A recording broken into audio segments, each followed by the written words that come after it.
Ce débat autour de l'islam de France, il intervient dans un contexte bien particulier, après les attentats de ces derniers mois, en pleine polémique autour du Burkini. Bonsoir Gilles Clavreul, bonjour, bonsoir et merci d'être en direct avec nous sur iTélé. Vous êtes délégué interministériel à la lutte contre le racisme et l'antisémitisme. La communauté musulmane se sent stigmatisée. Est-ce qu'elle a raison de s'inquiéter ?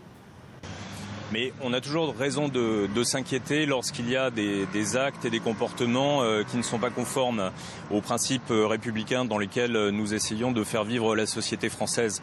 Mais comme vous l'avez rappelé dans le reportage il y a quelques instants, et malgré un climat qui est parfois lourd évidemment, notamment après les attentats, les actes anti-musulmans sont en très forte baisse depuis le début de l'année, moins 80% sur les 6 premiers mois.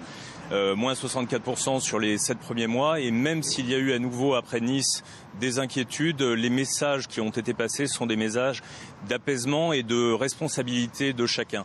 Et là, puisqu'il y a eu à nouveau un incident à Tremblay en France, avec des propos beaucoup d'entre nous ont entendus qui ne sont pas acceptables.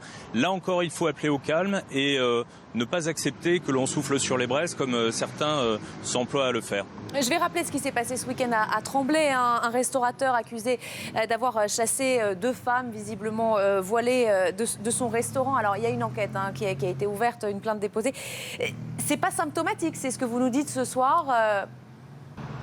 Je dis que ça s'inscrit dans une tendance qui est une tendance très positive. Encore une fois, il y a eu l'année dernière, et d'ailleurs ça a mobilisé le gouvernement et légitimé l'action que le Premier ministre, le ministre de l'Intérieur ont voulu conduire, de protéger l'ensemble des Français victimes d'actes de racisme. Il y avait une forte augmentation des actes racistes et notamment anti-musulmans. Eh bien, on a réussi, du moins on constate une nette inversion de tendance. Ça veut dire qu'à la fois les mesures de protection, les mesures d'éducation aussi ont un certain effet. Je crois que les messages d'apaisement sont encore une fois très importants.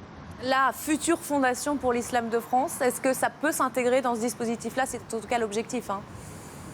Bien sûr, ça fait partie des initiatives qui étaient très attendues. Vous en avez rappelé l'historique. Il y a eu des tentatives qui n'ont pas abouti par le passé, mais on voit qu'aujourd'hui, c'est plus que jamais nécessaire pour structurer les choses et encore une fois pour aider nos compatriotes, pour aider les Français musulmans qui veulent vivre dans leur immense majorité leur culte paisiblement à pouvoir le faire.